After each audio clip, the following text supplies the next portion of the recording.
Salut à toutes, salut à tous, bienvenue sur N1, votre émission 100% basket des équipes de The Free Agent. Et oui, c'est les playoffs, c'est parti pour le deuxième tour, les demi-finales de conférence. Et aujourd'hui, on va faire la preview du dernier match-up entre les Boston Celtics et les Cleveland Cavaliers. Les Cleveland Cavaliers qui ont écarté au bout du suspense les Magic.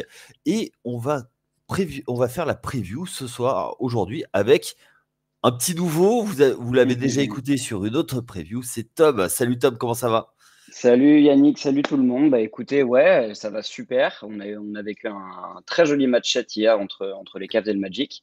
Et Ouais. puis, bah alors là, ça va être une autre étape hein, pour les Cavs. On va voir ce que ça va donner. On va vous présenter tout ça. Ouais. Mais ouais, ça va être un beau défi.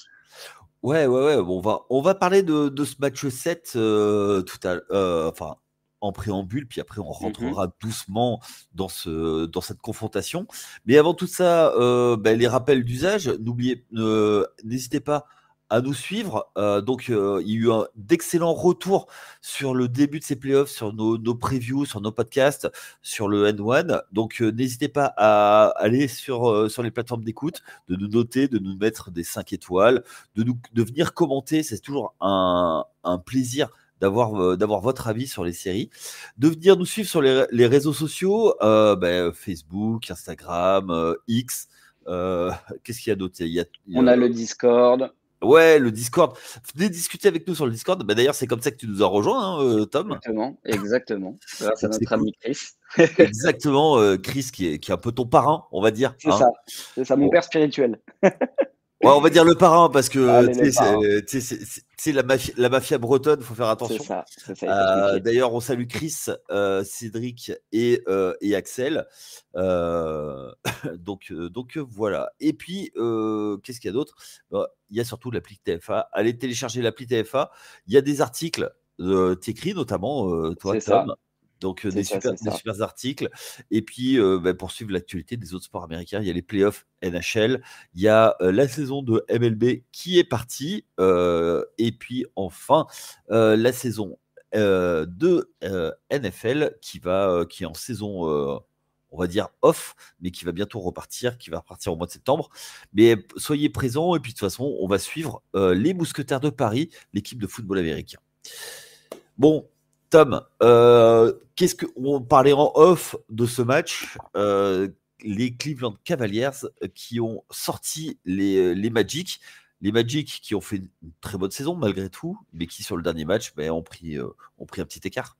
C'est ça. Bah, pour rappel, lors du dernier match de saison régulière, c'est les Cavs qui avaient souhaité affronter le Magic, si on s'en souvient bien, et qui avaient volontairement perdu pour descendre dans le classement et affronter ce Magic. Et ça n'a pas du tout été aussi simple qu'ils ne le pensaient. Au bout du suspense, dans un match 7, où, si je ne m'abuse, les Cavs étaient menés de 19 points par une énorme première mi-temps du Magic et notamment de Paolo Banchero. Et Ouais. puis l'adaptation de Donovan Mitchell qui a pris les choses en main en deuxième mi-temps, qui a été tout simplement énorme. On a eu un Darius Garland maladroit, mais qui met le gros dagger à la fin pour créer l'écart. Et puis ça y est, les Cavs passent enfin le step et vont devoir affronter une autre bête d'une autre taille pour ces demi-finales de conférence.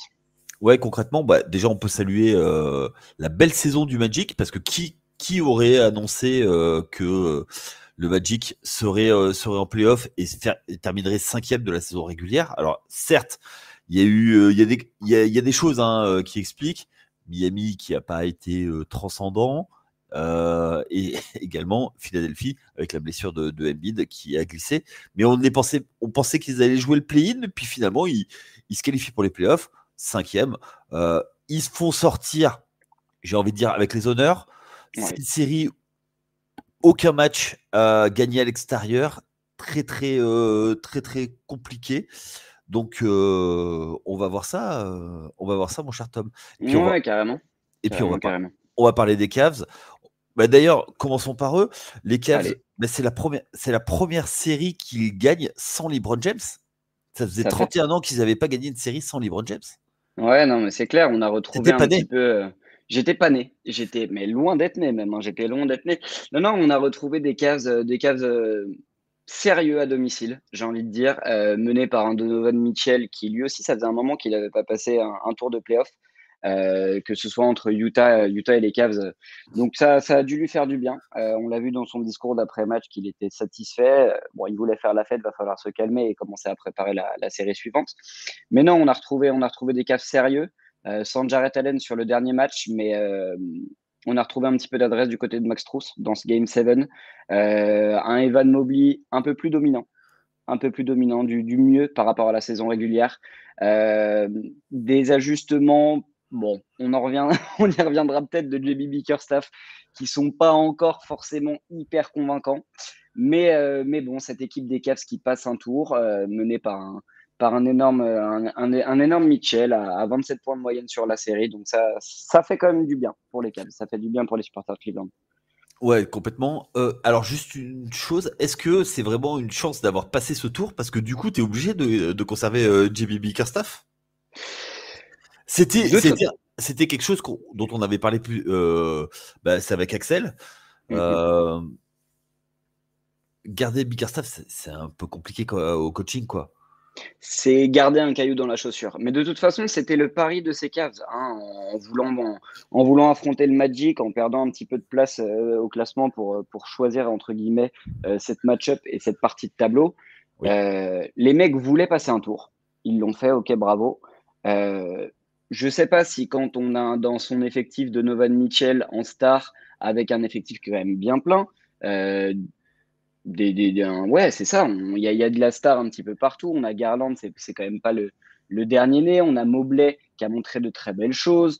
Jarrett Allen, Max Strus, Caris LeVert. Bref, est-ce que, en tant que fan de Cleveland, on se contente de passer un tour et d'affronter Boston, qui est quand même une équipe qui semble quand même bien supérieure? Je sais pas. Et puis JB Bickerstaff, ouais, non, mais c'est clair que il nous a pas encore montré que c'était le coach de l'année, hein. Ouais. Justement, passer un tour, est-ce que c'est pas je vais, je vais dire le minimum syndical, sachant que pour monter cette équipe, et notamment autour de Donovan Mitchell, euh, l- ils ont quand même cassé le PEL, puisque ils ont fait un gros trade pour attirer. Ils ont lâché je sais plus combien de premiers tours de draft à Utah. Ah, mais Et- c'est clair. C'est clair. Et puis, il y avait beaucoup à perdre, hein. C'était un risque parce que, en cas de défaite contre le Magic, je pense les Cavs auraient pu vivre le dernier match de Mitchell à Cleveland. Faudra voir ce qui se passera cet été, ok. Mais c'était une prise de risque, ok, elle a été assumée, ils sont passés, mais bon. Moi, je reste encore pas tout à fait convaincu et je suis tout à fait d'accord avec toi. C'est un minimum syndical quand on est Cleveland, qu'on a montré de très belles choses cette année, qu'on se battait pour plutôt la seconde place de conférence tout au long de l'année et que oui, là, on descend quatrième, voilà, on balbutie un peu le basket. Beaucoup d'ISO pour Donovan Mitchell. On perd un petit peu le collectif qui avait été agréable à voir cette année, à suivre, oui, euh, avec l'implication offensive d'un petit peu tout le monde, une vraie force défensive qu'on n'a pas forcément retrouvée sur ce premier tour. ouais. On est mitigé sur ces Cavs, on va pas se mentir, on est mitigé et puis bon, là c'est quand même un monstre qui se présente devant eux. Et, Oui. on va voir ce que les Cavs vont pouvoir faire sur cette série. Ok. Euh, Moi, j'ai un vrai souci par rapport au cas, c'est dans la construction de l'équipe. Est-ce que moi, c'est notamment par rapport à, et je veux pas être irrespectueux envers le joueur, mais Donovan Mitchell, ok, c'est un super soliste, mais c'est quand même un deuxième arrière dans un corps de plus petit, de meneur. Est-ce que justement, au bout d'un moment, ça va pas être rédhibitoire pour aller plus haut? Je te rejoins là-dessus et je pense qu'on a cette vraie problématique avec Donovan Mitchell. J'adore ce joueur. C'est un joueur que je respecte énormément, qui a des réelles qualités offensives, bon, qui a certaines lacunes défensives, mais qui peuvent être masquées dans un effectif un peu bien construit. Moi, ma Ok. problématique, c'est de construire une équipe autour de Donovan Mitchell. C'est pas forcément un joueur qui rend ses coéquipiers meilleurs. On l'a vu, hein, sur les victoires, notamment là hier soir, et puis même la défaite lors du match 6. Alors certes, il va planter ses 50 points. Il est monstrueux, et puis les Cavs ont réellement besoin de lui pour gagner des matchs. Ok. Mais c'est pas forcément le joueur qui va rendre ses coéquipiers meilleurs. Je ne sais pas si c'est vraiment le leader dont une équipe a besoin pour passer des tours. C'est un super D'accord. joueur, on est d'accord, on l'a vu à Utah. Mais il y avait pareil, cette même problématique. Le côté leadership, on avait entendu parler avec Rudy à l'époque, des problèmes de vestiaire. Alors là, il n'y a pas forcément de problème de vestiaire. On l'a vu tenir des propos assez marquants pour Darius Garland hier, qui lui ont permis aussi à lui de planter ce gros 3 points à la fin du match. Ouais. Mais là, quand on s'oppose à une équipe qui termine premier de la conférence et qui est clairement favori pour le titre et pour au moins rejoindre les finales NBA, est-ce que Donovan va pouvoir tenir ce rôle-là et est-ce qu'il va réussir à rendre ses coéquipiers meilleurs? Je suis d'accord avec toi, je te rejoins. Je ne sais pas si c'est forcément le franchise player qui emmène son équipe loin. Bah, on l'avait vu à Utah où en fait il voulait être le go-to guy. Il a voulu shooter. Résultat des courses, en oubliant Rudy Gobert, bah tu perds ce que faisait l'équipe, quoi. C'est ça. Donc aujourd'hui, il a entre guillemets, la- enfin, en termes statistiques, c'est Jarrett Allen le deuxième scoreur. C'est un peu ledge quand c'est Jarrett Allen qui est ton deuxième scoreur, quoi. 17 C'est points. compliqué, c'est compliqué. Et puis c'est pour ça qu'on va pas non plus tomber forcément que sur Donovan. Il Ouais. va vraiment falloir compter sur un step-up de Darius Garland, qui a montré des belles choses en début de série, notamment dans la gestion du jeu, dans la gestion du tempo. Euh, C'était pas mal, franchement, c'était pas mal. Mais par contre, l'efficacité au shoot, Darius, va falloir montrer plus, va falloir montrer un petit peu plus. Et Complètement. globalement aussi Mobley. Enfin, c'est-à-dire que Evan Mobley, là, on ne sait pas. On sait que Jarrett Allen est blessé. On ne sait pas quand est-ce qu'il va revenir. Donc, beaucoup plus d'impact d'Evan Mobley à l'intérieur. Va falloir encore un peu plus. Va falloir encore un peu plus pour la raquette des Cavs. Bon, là, je vais faire une petite dédicace à l'équipe de Envergure, un podcast sur les jeunes et notamment à Romain Leroy. Garland qui devrait jouer avec Merlens Noël, comme ça ce serait Garland de Noël. Euh, et ouais, Elle est salut belle. Romain. Elle est Oui, belle. bah, c'est un peu mon maître dans le jeu de mots. Euh, Plaisanterie mise à part, ouais, là, par rapport à ça, justement, le fait que Jarrett Allen ne soit pas là, vraiment que pour la série qui est à venir. Si Jarrett Allen est amené à manquer la série, autant dire tout de suite, même si de l'autre côté, on en reparlera, il n'y aura sûrement pas Porzingis et on ne sait pas quand est-ce qu'il revient lui aussi. S'il n'y a pas de Jarrett Allen défensivement, je ne suis pas sûr que Evan Mobley fasse le poids face à la consistance de Boston, à l'expérience d'un Al Horford. Il est capable de montrer des belles choses, mais on l'avait vu aussi complètement s'éteindre l'année dernière contre les Knicks quand l'enjeu était un petit peu plus grand. Et là, forcément, l'enjeu est beaucoup plus grand parce Ouais. que, ouais, on y reviendra, mais Boston, c'est un monstre, c'est un monstre collectif. Est-ce que Mobley pourra aussi compter sur la profondeur d'effectif sur, je sais pas, un George Young qui devrait, on l'espère, montrer un petit peu plus, même si c'est pas lui qui aura forcément les cartes en main. Est-ce que JB Bickerstaff va nous sortir Tristan Thompson, qui a peu joué lors de cette première série et qui pourrait, à l'expérience aussi, apporter quelques trucs à l'intérieur? On ne sait pas. Oh, il apporte le sac des maillots, c'est déjà pas mal. C'est déjà pas mal, c'est déjà pas mal, mais non, non, ouais, un Marcus Morris aussi qui a donné des belles minutes sur les 2 derniers matchs, mais non, mais c'est sûr que sans Jarrett Allen, ce sera compliqué, ce sera forcément compliqué dans une match-up qui normalement devait être à l'avantage des Cavs à l'intérieur, notamment en l'absence de Porzingis. C'est peut-être même le point positif pour les Cavs, c'est ce duo normalement de Jarrett Allen et Evan Mobley qui doit dominer l'intérieur. S'il n'y a pas de Jarrett Allen, ce sera beaucoup plus compliqué pour Cleveland, c'est sûr. Et on notera qu'une match-up favorable avec Jarrett Allen dans la même phrase, on a osé le dire. Ouais, Donc, on a osé le dire. ouais, tout à fait. Donc, ouais, on en a parlé en filigrane, on a beaucoup parlé de Cleveland dans ce début de pod. Euh, Toi, on va parler maintenant du côté de Boston. Est-ce que toi, on va pas dire rassuré, mais quelle impression ils t'ont fait sur ce premier tour? Alors globalement, je ne sais pas si rassurer c'est le terme, parce que Boston a fait le travail. On est d'accord là-dessus, un gentleman sweep 4-1 contre une équipe qui était plus que diminuée, donc pas de Butler à Miami, pas de Terry Rozier, beaucoup Ouais. beaucoup de taf pour Hero et Adebayo qui ont fait leur série, mais ça passe pas contre le Ça manquait de jeu. talent, ouais. C'était C'est trop ça, diminué, ouais. Ouais, c'était je suis trop d'accord. diminué. Mais à côté de ça, on a, bon alors, on a eu la confirmation que Derek White est un joueur extraordinaire. Euh, On a eu aussi la confirmation que Tatum et Brown ont fait globalement le travail aussi, statistiquement. Mais je sais pas, j'ai toujours cette petite réserve, moi, de Boston. Et puis, c'est pas forcément le gros test contre les Cavs, même s'il va falloir être sérieux. C'est ce côté rigueur sur l'intégralité d'un match. Ils adorent shooter à 3 points, ok, mais avec des bodies aussi dominants, les mecs devraient ruiner la raquette adverse. Et c'est pas forcément le cas. Euh, Là aussi, les ajustements parfois un petit peu douteux de Joe Mazzulla. Bon là, il sera pas forcément, il sera pas forcément mis en danger par Bickerstaff. Mais bon, écoute, Boston a fait le travail. Boston a fait le travail. Boston va devoir composer sans Kristaps Porzingis. Donc à voir aussi. Ça peut être intéressant. Ok. Moi, je suis assez d'accord avec ça. Alors, j'ai toujours été très, très critique vers Boston. C'est la meilleure équipe de l'Est, c'est sûr. Ils n'ont jamais été mis en difficulté. Face à la difficulté, c'est ça qui va être intéressant. Est-ce que Cleveland peut les mettre en difficulté? Pour moi, c'est un vrai doute. J'ai, en termes de construction d'équipe, en termes de talent, pour moi, allez, ils ont au moins deux joueurs, les deux meilleurs joueurs de la série du côté de Boston. Il y a beaucoup de manques. Aussi, je trouve, notamment par rapport à la défense de Jaylen Brown, mais c'est compensé par les quatre autres sur le terrain.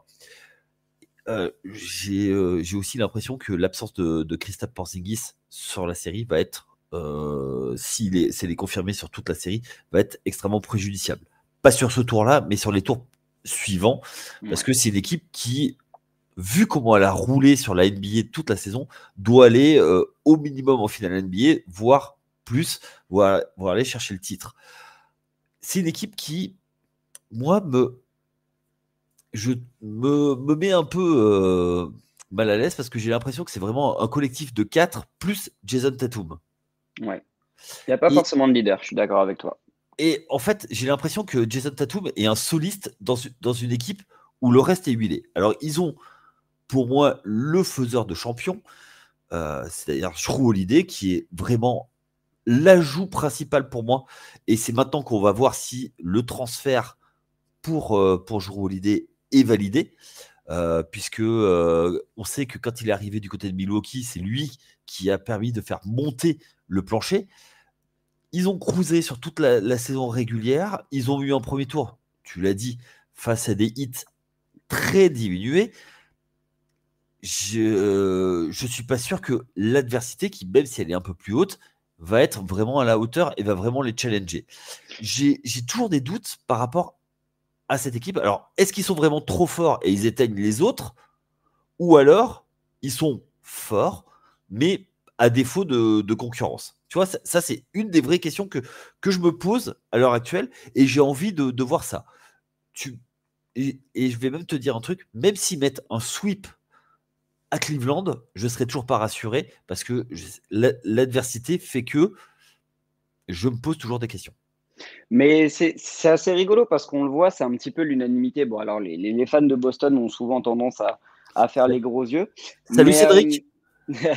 mais c'est vrai que globalement, on a toujours cette petite, je sais pas, ce petit questionnement en tête de est-ce que Boston est vraiment capable d'assumer? Est-ce que Boston a vraiment ce leader vocal, ce leader de vestiaire, la personne qui est capable vraiment de taper du poing sur la table en la personne de Marcus Smart les années précédentes? Est-ce que Drew va pouvoir tenir ce rôle-là? Je ne sais pas. Ce qui est sûr, c'est que là, tu parlais de Joe Holiday et c'est sûr que ça va être un élément déterminant, ne serait-ce que dans la série contre Cleveland. C'est-à-dire que dans la première série contre le Heat, bah, on n'a pas forcément eu les fruits du travail de Joe Holiday. Offensivement, ça shoot à 35%, ça met à peine 8 points par match. C'est pas terrible. Mais Franchement, il y a c'est pas. pas terrible. Et puis même défensivement, finalement, c'est plus Derrick White qui a dû scoltiner, entre guillemets, Tyler Hero qui était en feu sur certains matchs. Drew Oui. Holiday, moi, je ne l'ai pas trouvé à 100% physiquement. Je ne sais pas ce que tu en penses. Moi, je trouve qu'il n'a pas besoin, en fait. Là, aujourd'hui, Ouais. si tu veux, c'est pas les matchs où il y a besoin de lui. On a vu que bah, quand il fallait gagner les matchs, tu vois, il a posté, il a envoyé et puis il a distribué le jeu notamment Ouais. à Derrick White qui coupait dans l'axe. Enfin voilà, il a fait la pluie et le beau temps, quoi, tu vois. Ouais.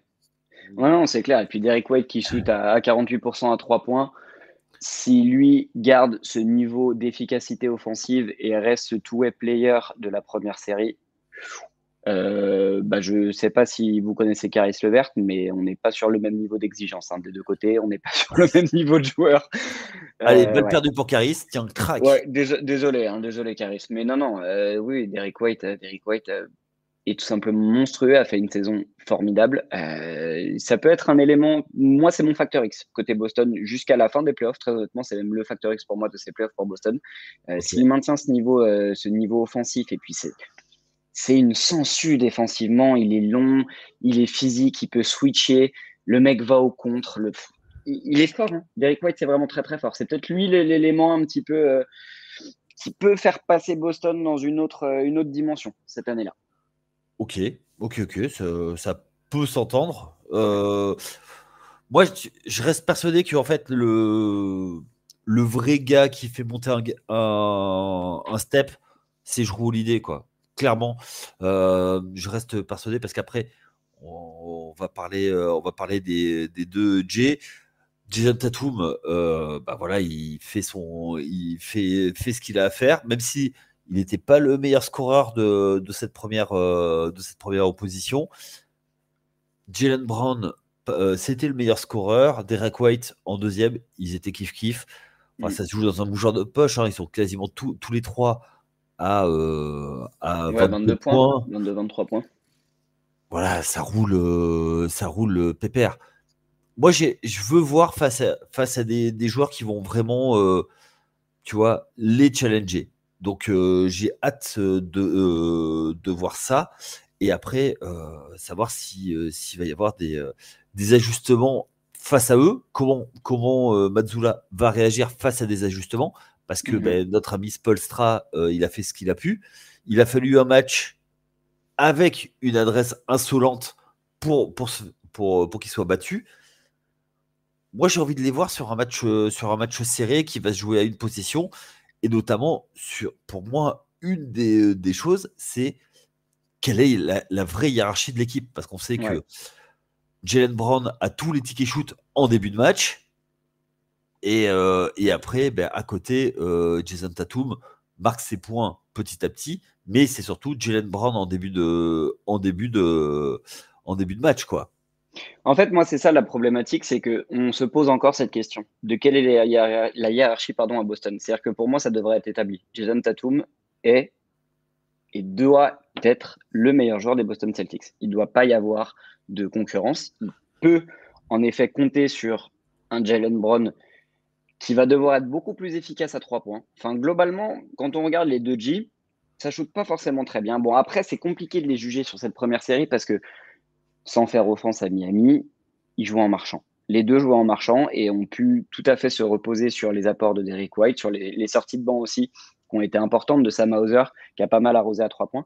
Mais là, c'est vrai que cette série, il va falloir élever un petit peu le niveau global de ces deux joueurs, le niveau de responsabilité, le niveau de hiérarchie. Tu parlais de Jalen Brown dans les premiers cartons. C'est vrai que Michael Jordan des premiers cartons, ils vont devoir compter sur lui. Ils vont devoir compter sur lui parce que, parce que Cleveland a aussi des armes. C'est-à-dire que, certes, il se présente pas du tout comme favori, loin de là, mais Cleveland a des armes pour aller embêter un petit peu physiquement cette équipe de Boston. Ils ont de quoi leur rentrer dedans. La longueur de Max Strus, on espère aussi voir le retour de Dean Wade, mais la longueur de Max Strus, un Isaac Okoro qui peut aussi vraiment embêter Jalen Brown défensivement, ça va être intéressant à suivre. Oui. Donc on va suivre ces ajustements et oui, vraiment voir Jason Tatum prendre les choses en main. Montrer que le monsieur n'est pas forcément respecté du tout dans la discussion du MVP.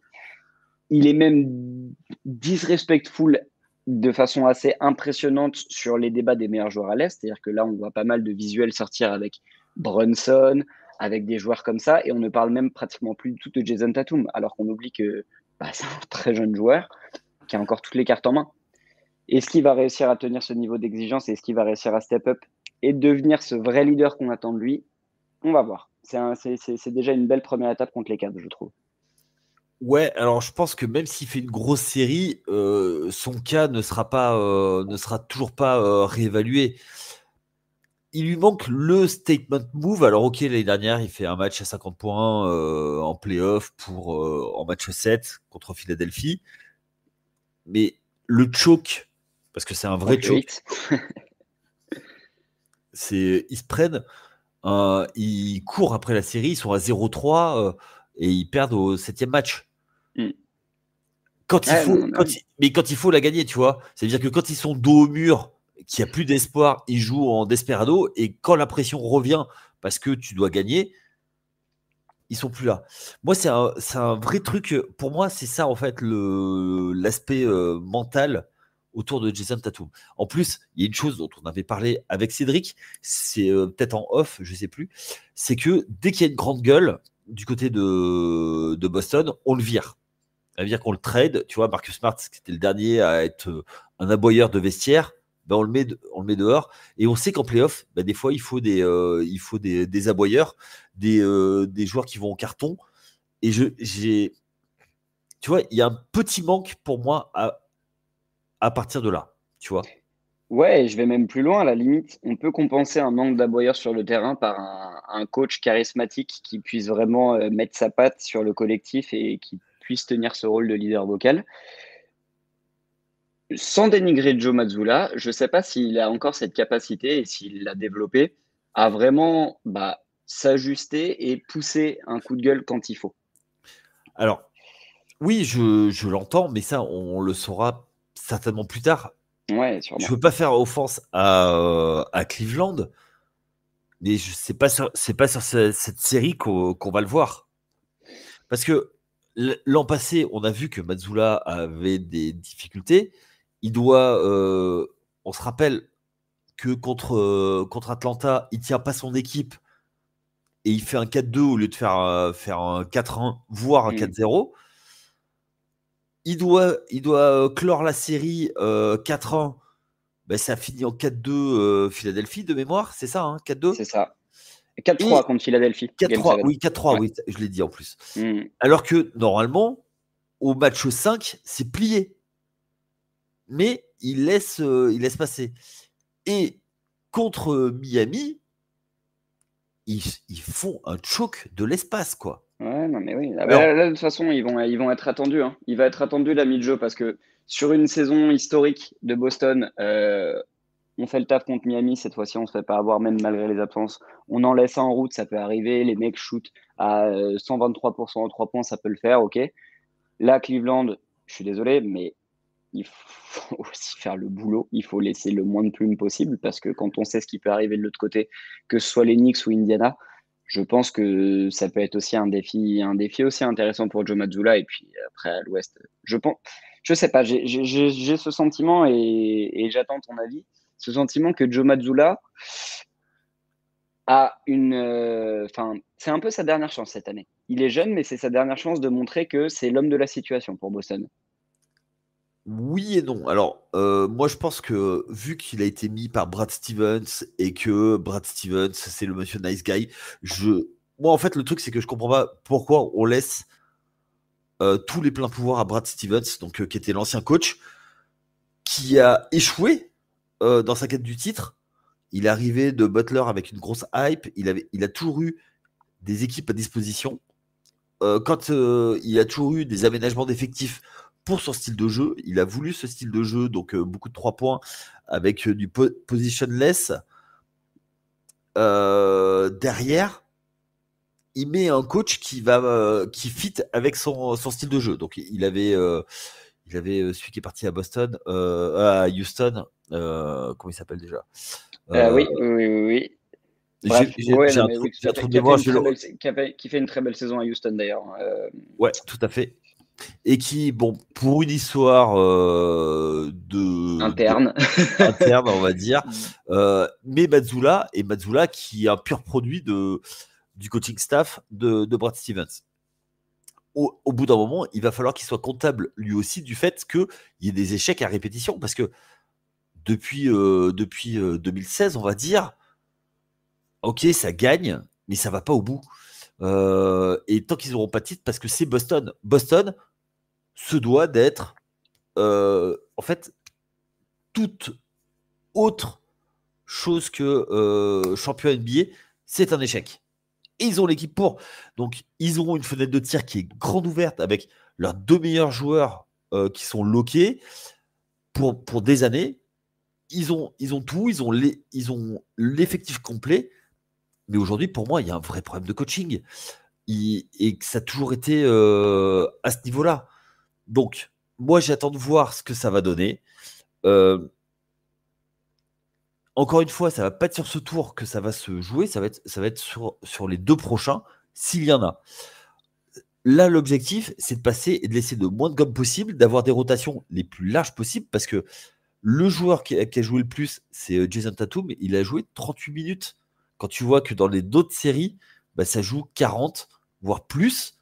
Ouais, non, ça a été bien géré. Ça a été bien géré Voilà, pour le coup. les bancs sont ouverts. Tu vois, par exemple, moi, mes Knicks de cœur, rotation 8, et après, au fil de la série, c'est passé à 7. Tu Ouais, joues à mais alors 7. ça, pour le coup, le mot rotation avec Tom Thibodeau, c'est pas forcément le. Oui, mais c'est les playoffs, donc tu sais très bien Ouais, que. bien sûr. Alors après, moi, j'ai expliqué ma théorie, je sais pas combien de fois, sur les ondes. Je pense que tes joueurs stars, c'est stable. Et pour gagner des matchs de playoff, tu as un joueur qui sort de nulle part, qui fait un gros match et, et qui fait gagner un match à l'extérieur. Donc, je pense que 4 victoires du côté de Cleveland, pour moi, c'est complètement utopique, à moins que ce soit le choke intersidéral du côté de Celtics. Ouais, si c'est le cas. On n'a pas encore fait les pronos, mais on a clair. Ça sent que toi comme moi, on voit pas forcément une série très longue et qui tourne du Massachusetts. Donc, Ouais. donc voilà, ils ont l'effectif. Alors après, même si Porzingis va être absent, je pense que ça va pas être si préjudiciable que ça, parce qu'en face, c'est pas là-dessus que ça va se jouer, puisque Jarrett Allen n'est pas là.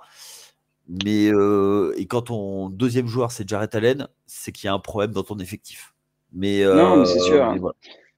C'est sûr, à voir quand Jarrett reviendra. Faudra bien aussi gérer le cas à Horford parce que bah, tonton Al, il a quand même 37 ans. Il faudra gérer ses minutes en l'absence de Porzingis, quitte à faire, je sais pas, descendre du Tatum en 4 et réajuster avec des sorties de banc, peut-être jouer un peu small ball pour faire sortir Mobley de la raquette, pourquoi pas. Ces ajustements-là sont jouables. Là où le Heat pouvait dominer avec Adebayo, euh, pas sûr que Mobley puisse faire le même travail. On est d'accord là-dessus.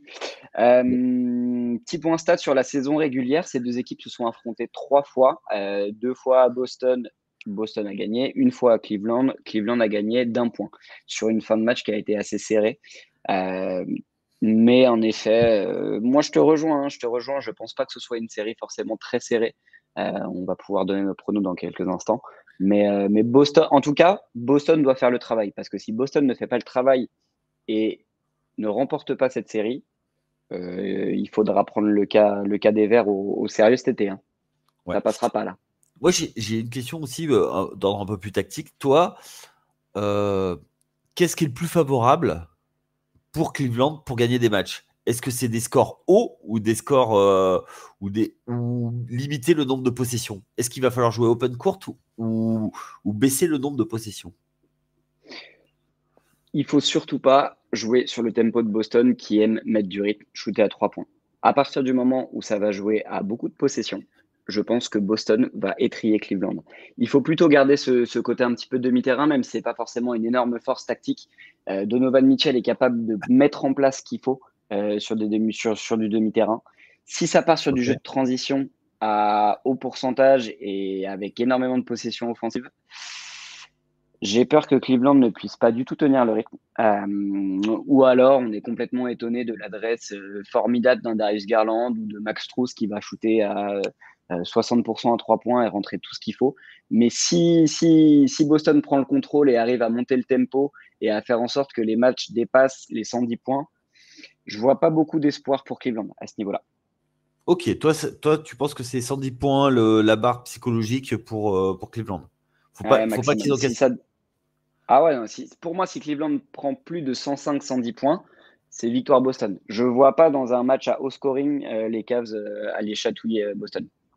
Ouais. Moi, je suis assez d'accord. Moi, je pense que euh, que Cleveland limite Boston à moins de 100 points, Ah, ils auront plus de chances.